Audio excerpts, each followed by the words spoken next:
Hello বন্ধুরা, সবাইকে জানাই সুপ্রভাত আর শুভ নববর্ষের প্রীতি ও শুভেচ্ছা। তো আজকে তো নববর্ষ। আজকের দিনে সকাল সকাল না উঠলে কি হয়? সারা বছরটাই ল্যাদ খেতে খেতেই যায় আমার, বাট আজকে আমি একটু সকাল সকালই উঠে পড়েছি। তার কারণ আছে। কারণটা এটাই যে নববর্ষের দিনকে একটু সকালবেলা উঠতে হয়। তাও কি এটা সকাল? মানে আমার কাছে তো সকাল। কি করব, রাতে না ঘুমিয়ে ঘুমিয়ে মানে এখন এমন একটা অভ্যাস হয়ে গেছে যে রাত্রিবেলায় তোমার 2-3টে না বাজলে আমার ঘুমই আসে না। তো যাই হোক, তাও আজকে অনেক কষ্ট করে উঠে পড়েছি। আমি আজকে 8টার সময় উঠেছি আর এখন বাজে সকাল 9টা। তো আমি ফ্রেশ হয়ে চান করে নিয়েছি, দেখতেই পাচ্ছ। আর আজকে নববর্ষ, তাই নতুন নাইটিও পরে নিয়েছি। তো যেহেতু আজকে প্রথম দিন বছরের, তাই আমি ঠিক করেছিলাম আর কি যে আজকে আমি নিজের হাতে একটু ভগবানকে মিষ্টান্ন ভোগ রান্না করে খাওয়াবো। আজকে মঙ্গলবার, কালকে ছিল সোমবার। সোমবার দিনকে আমাদের বাড়িতে এমনিতেই নিরামিষ রান্না হয়, তো তেমন কিছু গোছগাছের ব্যাপার ছিল না, সব আগে থেকেই ধোয়া ছিল। তারপরেও সকালবেলায় মা রান্নাঘর একদম সুন্দর করে পরিষ্কার করে দিয়েছে। আর আজকেও আমরা নিরামিষই খাবো, মানে শুধু নিরামিষ নয়, আজকে আমরা হলুদ ছাড়া খাবার খাবো। মানে যাই খাই না কেন সেটাকে হলুদ ছাড়া খেতে হবে।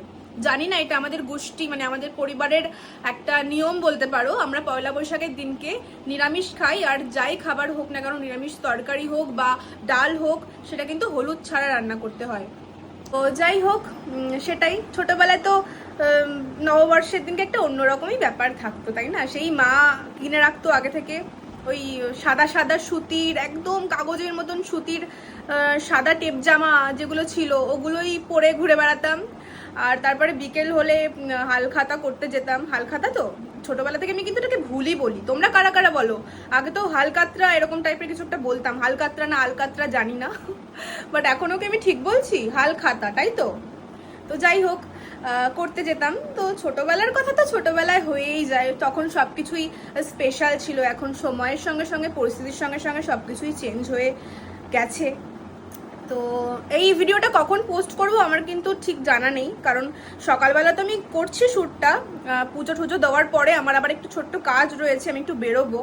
তো জানি না কখন পোস্ট করব। তো যাই হোক, তোমাদের সবাইকে জানাই নতুন বছরের অনেক অনেক শুভেচ্ছা। তোমাদের পরিবার এবং তোমরা অবশ্যই খুব ভালো কাটিও এই নতুন বছরটা। আর চলো তাহলে আমি পায়েসটা রান্না করে ফেলি, সেটাই তোমাদের সঙ্গে শেয়ার করি। তো দেখো, আমি এখানে কড়াইটাও চাপিয়ে দিয়েছি, আর এর মধ্যে আমি এখন অ্যাড করব দুধ। আমি নিয়েছিলাম এখানে 750 মতন দুধ নিয়েছিলাম, আর চাল নিয়েছিলাম মাত্র 100 গ্রাম। তো যেহেতু আমি শুধু ঠাকুরের জন্যই বানাচ্ছি, তাই অল্প করেই আমি রান্নাটা করব। তো চালটাকেও কিন্তু খুব ভালো করে এখানে বেছে নিতে হবে। গোবিন্দভোগ চাল 100 গ্রাম রয়েছে, আমি দেখে নিলাম চালটাকে। কারণ অনেক সময় না চালের মধ্যে কালো কিছু থাকে বা ডাল মতন কিছু একটা থাকে, তো সেগুলো একটুখানি দেখে নিতে হবে, যেহেতু ঠাকুরকে দিচ্ছি। তো চালটাও দিয়ে দিয়েছি, এরপরে খুব ভালো করে নেড়েচেড়ে রান্নাটা করতে হবে কিন্তু, হ্যাঁ।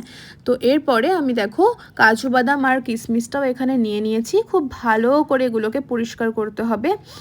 কাজু বাদামটা কিন্তু অবশ্যই এরকম দুভাগে ভেঙে নেবে, কারণ এর মধ্যে না অনেক সময় পোকার বাসা থাকে, তো সেটা অবশ্যই দেখে নেবে।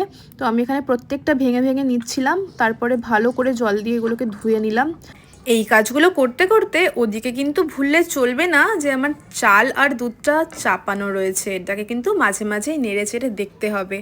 পায়েস রান্না করার এটাই একটা খুব কঠিন বিষয়, যে সবসময় নজর রাখতে হয় দুধটা যেন নিচে লেগে না যায় কোনোভাবে। তো তারপরে আমি দেখো 3টে এলাচ নিয়েছিলাম। এখানে এলাচগুলোকে ভেঙে নিতে হবে অবশ্যই। তো এলাচের ফ্লেভার তো আমার ভীষণ ভালো লাগে, মানে নর্মালি বাড়িতে আমি চা বানালেও তার মধ্যে 1 টুকরো আমি এলাচ দিয়ে দিই। তো এলাচ তো পায়েসে দিলে অবশ্যই খুব ভালো লাগে। তারপরে আমি এখানে একটা তেজপাতাও মাঝখান থেকে ছিঁড়ে দিয়ে দিয়েছিলাম এর মধ্যে। আর এরপর নাড়াচাড়া করতে করতে দিয়ে দিলাম ওই কাজু আর কিশমিশগুলোকে। ব্যাস হয়ে গেল। এরপরে খুব ভালো করে তোমাকে নেড়ে যেতে হবে, ব্যাস আর কিছুই না। পায়েস রান্না করা খুবই সহজ। চালটাকে তোমাকে দুধের মধ্যে ফোটাতে হবে, বাট দেখতে হবে যাতে লেগে না যায়।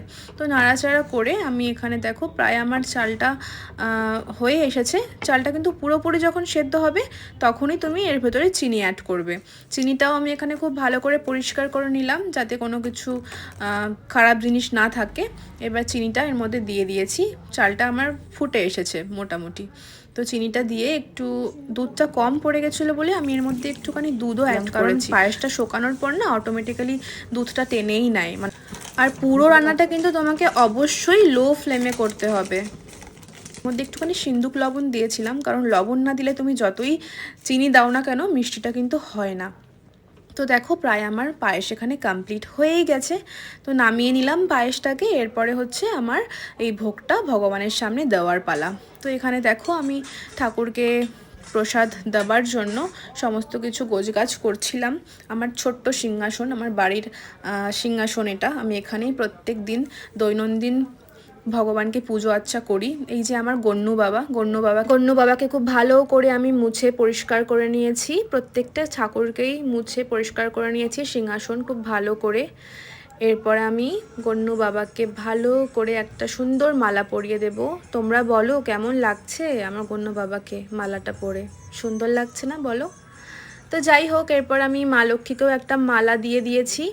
আর ভালো করে শ্রদ্ধার সঙ্গে ভগবানকে আমার নিজের হাতে, যে আমি মিষ্টান্নটা আর কালকে কিছু মিষ্টি এনেছিলাম গণ্যু বাবার জন্য, একটা মোদক একটা লাড্ডু সব কিনে নিয়ে এসেছিলাম, তো সেগুলোই সাজিয়ে গুছিয়ে দিলাম। হয়ে গেল আমার পুজো কমপ্লিট। তো আমার পয়লা বৈশাখ সকালের শুরুটা শুরু হলো ঠিক এরকমভাবেই। তো তোমরাও আজকের দিনটা খুব ভালো করে কাটাও। চলো ভিডিওটা শেষ করছি, টাটা।